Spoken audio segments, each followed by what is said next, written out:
this three-part series about terrorism preparedness and being prepared for a terrorist attack and responding if you're involved in amidst a terrorist attack.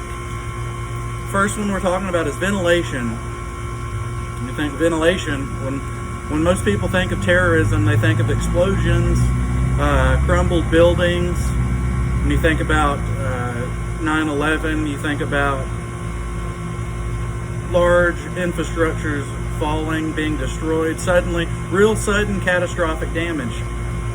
However, terrorism can also be orchestrated by the use of biological and or chemical weapons, and an effective use that terrorists utilize in deploying biological or chemical materials to cause harm or mass casualties is they will distribute these substances through ventilation systems.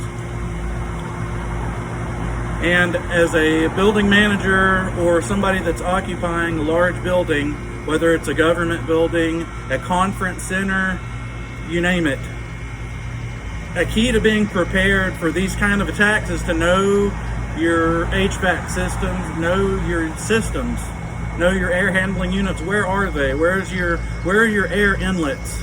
Are they low, close to the ground, which affords easy access to any unauthorized personnel to tamper with or introduce a substance into the ventilation to affect everybody inside the structure of the building.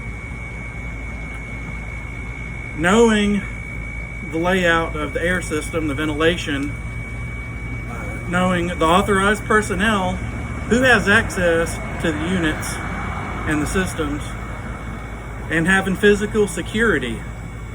These all assist in measures you can do to be prepared and further mitigate the opportunity somebody has to orchestrate a biological or chemical attack on your building through your ventilation. If you look behind me, you see some air handling units for this utility building. So these are the air handling units. This is the primary components of the HVAC system. But before anybody can get to the system, they have to have access to the locks on this gate. And you can see there's security fencing up top to prevent people from climbing over. So there are physical security measures that you can take to prevent unauthorized access to your HVAC system, to further mitigate chances and opportunity somebody has to introduce dangerous biological and chemical weapons into your air system.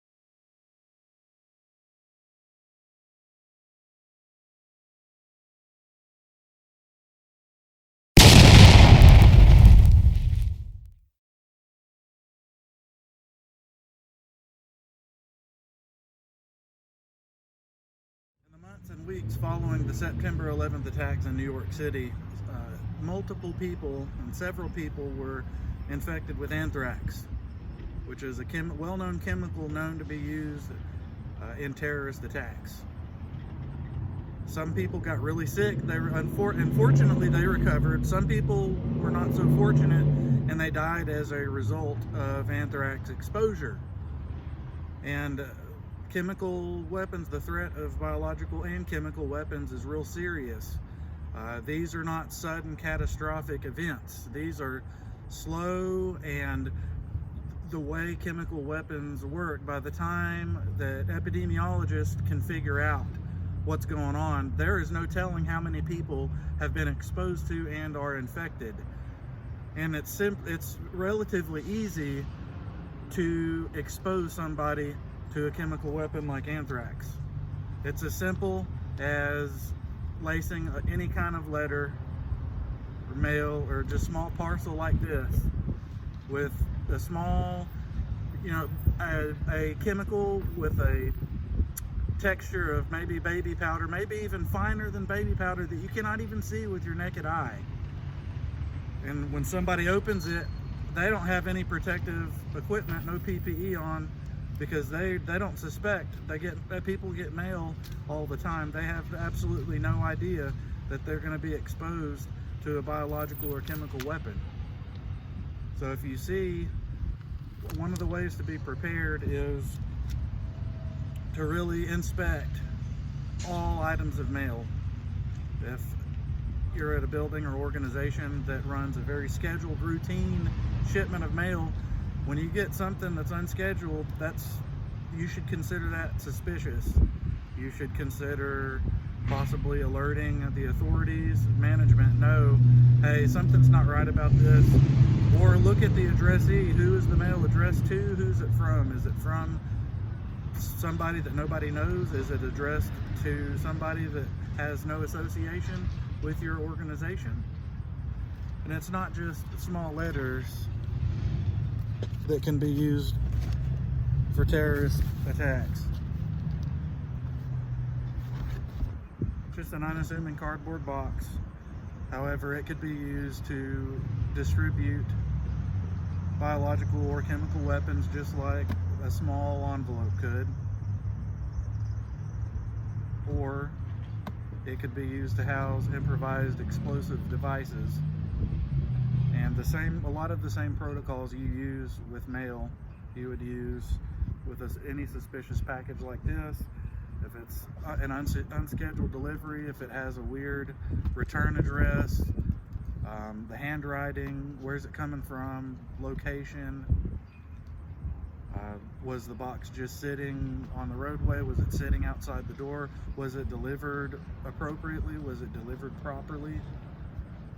Before you handle a lot of these parcels, whether they're envelopes, boxes, if they seem suspicious, you shouldn't move them, but you should alert the local authorities, fire department, perhaps if management deems that necessary.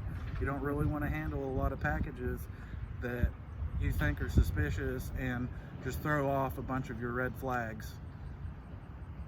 The last thing you want to do is handle it and possibly be exposed, and before you know it, you have shared that exposure to an exponential amount of people possibly.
Greetings.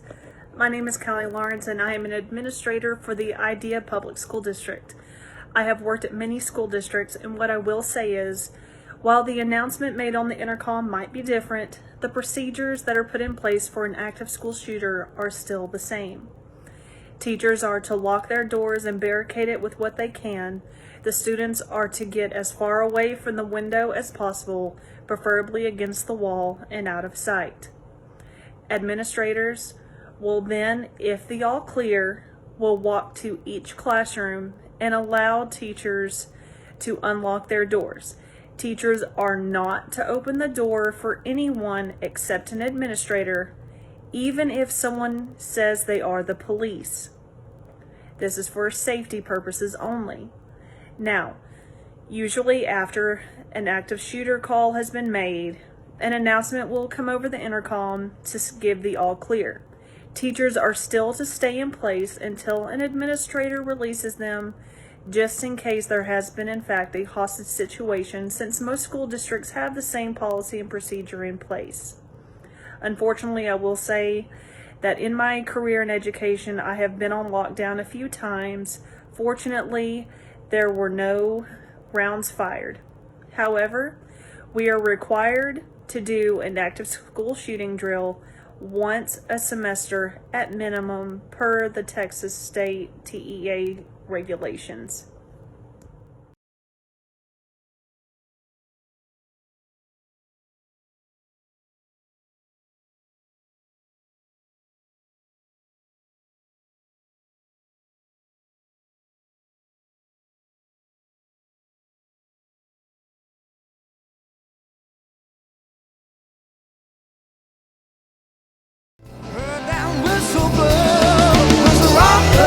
At the wrong time, now the tracks have been outlined. I sat down on the riverbeds where your final souls.